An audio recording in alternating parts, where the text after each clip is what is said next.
Pemirsa, banjir bandang terjadi di kawasan wisata Gunung Mas, Puncak Bogor, Jawa Barat. Ratusan warga mengungsi karena khawatir terjadi banjir susulan.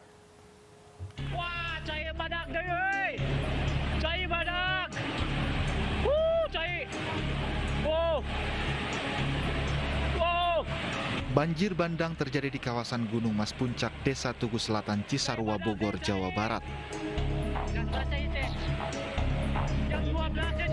Banjir yang membawa berbagai material ini terjadi sejak Selasa pagi, diduga akibat hujan deras yang mengguyur wilayah pegunungan Mas Cisarua, Bogor sejak Senin malam. Salah satu tempat wisata di kawasan Gunung Mas ini juga terkena banjir bandang.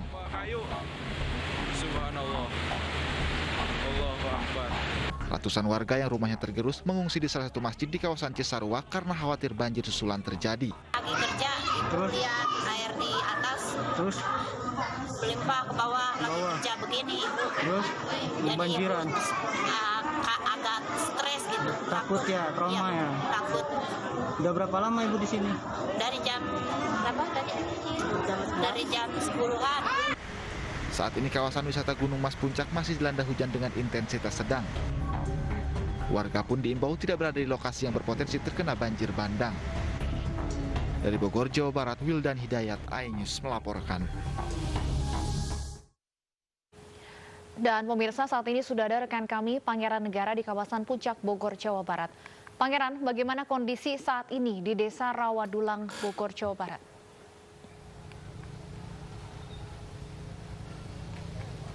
Stefani, April, sampai saat ini warga dibantu oleh ratusan personil gabungan masih terus berupaya untuk dapat membersihkan lumpur yang menutupi akses jalan pasca peristiwa banjir bandang yang terjadi di Desa Rawadulang, Kampung Tugu Selatan, Cisarua, Kabupaten Bogor pada sekitar pukul 9.30 waktu Indonesia Barat tadi.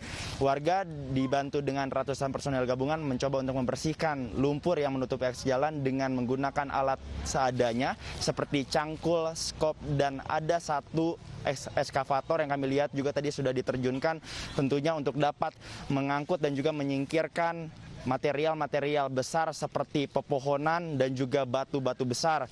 Sementara itu sampai dengan saat ini dari informasi yang kami dapatkan, warga ataupun ratusan warga atau sekitar 134 kepala keluarga, jika dikonversi ada sekitar 234 orang yang sudah melakukan evakuasi tentunya sebagai upaya untuk dapat menghindari banjir bandang susulan. Saat ini tempat evakuasi memang jauh dari lokasi banjir bandang sehingga diharapkan dengan adanya evakuasi tersebut akan ada tingkat keselamatan yang cukup tinggi bagi warga di Desa Rawadulang ini. Sementara itu dari informasi yang kami dapatkan setidaknya ada 3 RT yang terdampak akibat banjir bandang ini, yakni RT 1, RT 2 dan juga RT 3 yang merupakan bagian dari RW 2 dan juga RW 3. Setidaknya juga dari informasi yang kami dapatkan ada 1 rumah warga yang hancur parah akibat banjir bandang yang melanda Desa Rawadulang ini. Dari hasil keterangan yang sempat disampaikan oleh Wakil Bupati Bogor, Iwan Setiawan, bahwa dugaan sementara banjir bandang ini terjadi ada 2 penyebab utama, yakni akibat intensitas hujan yang cukup tinggi dan juga letak geografis Desa Rawadulang yang memang dikelilingi oleh kebun teh, dan kebun teh itu dikhawatirkan karena akarnya tidak mampu menyerap air secara maksimal sehingga terjadilah banjir bandang di Desa Rawadulang ini. Dan sampai saat ini kami memang masih melihat masih banyak bantuan yang terus berdatangan untuk desa di Rawadulang ini. Kembali ke April dan juga Stefani. Baik, terima kasih Pangeran Negara melaporkan langsung dari Bogor, Jawa Barat. Pemirsa, 25 relawan uji klinis vaksin Sinovac terkonfirmasi positif COVID-19. Gubernur Jawa Barat Ridwan Kamil memberikan pembelaan menanggapi hal itu.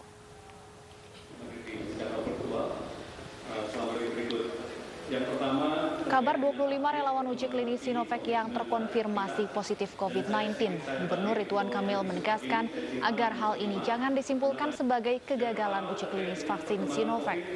Ridwan Kamil menerangkan relawan uji klinis vaksin Sinovac terbagi 2, yakni yang disuntik vaksin Sinovac dan placebo atau obat kosong yang tidak mengandung zat aktif dan tidak memberikan pengaruh apa-apa terhadap kesehatan. Adapun relawan yang disuntik vaksin Sinovac namun tetap terpapar COVID-19, kasus tersebut harus diteliti lebih dalam.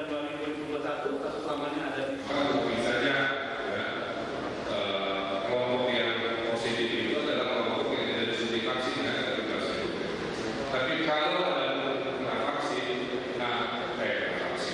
yang divaksin kena COVID harus lihat dulu jadwal kena COVID-nya, karena tim dokter menyatakan kepada saya dan Bangga, antibodinya itu untuk 3 bulan. Pemirsa, kondisi 79 orang siswa dan pendamping siswa di Yayasan Tri Asih semakin membaik. Mereka sudah 12 hari diisolasi dan dipantau Puskesmas Kebonjeruk, Jakarta Barat. Di hari ke-12 klaster COVID-19, Yayasan Tri Asih Kebonjeruk, Jakarta Barat tidak terlihat aktivitas signifikan di area gedung yayasan. Lingkungan Yayasan Tri Asih rutin disemprot disinfektan pagi dan sore hari. Yayasan telah mendapatkan bantuan 3 dokter dan bantuan logistik seperti makanan dan obat-obatan dari berbagai pihak. Diketahui klaster COVID-19 di panti Yayasan Tri Asih ini terjadi setelah salah satu pendamping siswa mendadak sakit usai menjalani libur Natal dan Tahun Baru di kampung halamannya.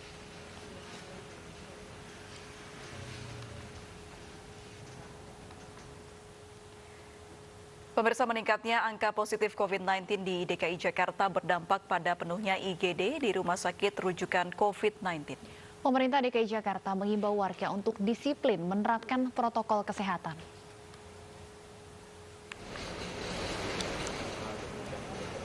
Pasien di instalasi gawat darurat Rumah Sakit Polri Kramat Jati, Jakarta Timur membludak. IGD pun penuh, tak dapat lagi menampung pasien. RS Polri Kramat Jati menjadi salah satu rumah sakit rujukan COVID-19 di Jakarta. Semakin tingginya angka positif COVID-19 menjadi salah satu penyebab penuhnya IGD. Berdasarkan data yang dikeluarkan oleh Dinas Kesehatan DKI Jakarta, ketersediaan jumlah IGD ICU untuk pasien COVID-19 sudah terisi penuh. Kami informasikan bahwa saat ini tanggal 17 Januari 2021 ketersediaan tempat tidur dan ruang ICU di DKI Jakarta sudah semakin menipis. Keterpakaian tempat tidur pada 101 rumah sakit rujukan COVID di DKI Jakarta mencapai 86% dan keterpakaian tempat tidur ICU mencapai 82%. Kondisi ini tentu menimbulkan kekhawatiran bagi kita semua. Karena itu saya mengimbau seluruh warga Jakarta untuk disiplin dan menegakkan 3M, memakai masker, menjaga jarak, dan mencuci tangan, serta menghindari kerumunan dan sebisa mungkin untuk tetap berada di rumah. Mari kita berdoa semoga pandemi ini segera berakhir dan kita semua dilindungi oleh Allah Subhanahu wa Ta'ala. Kita doakan agar saudara-saudara kita yang saat ini positif COVID-19 dan yang sedang sakit agar segera diberikan kesembuhan oleh Allah Subhanahu wa Ta'ala. Sementara itu, pemirsa, lahan darurat COVID-19 di tempat pemakaman umum Srengseng Sawah, Jakarta sudah terisi setengah kapasitas. Perhitungan awal yang mulanya dapat menampung 700 petak makam ternyata meleset.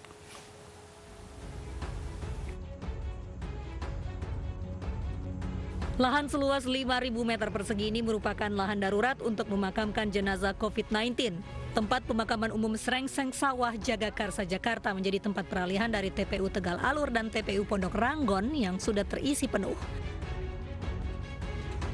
Mulanya TPU Srengseng Sawah diperkirakan dapat menampung 700 petak makam, namun perhitungan itu meleset. Setelah diukur dengan lahan yang digunakan sebagai jalan dan dataran yang curam dekat kali, TPU Srengseng Sawah hanya dapat menampung 542 petak makam. Tinggal 167-an makam nih, kurang lebih 3 hari. Dari kemarin yang kita bilang kurang lebih 700, ternyata yang efektif bisa untuk makam itu 142. Pemakaman jenazah COVID-19 di TPU Srengseng Sawah menyiagakan lebih dari 200 personel dari Dinas Pertamanan dan Pemakaman Pemerintah Provinsi DKI Jakarta. Dari Jakarta, Menia Mutiara, Jaka Setiabudi, Pandu Priyo Aji, iNews melaporkan. Kasus COVID-19 di Indonesia masih tinggi. Ya, hingga siang tadi kembali mencatat jumlah tinggi sebanyak 10.365 kasus baru di Indonesia.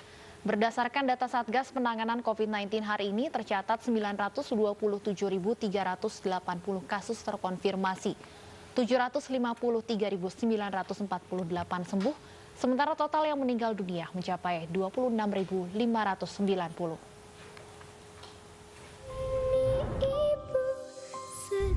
Yesus.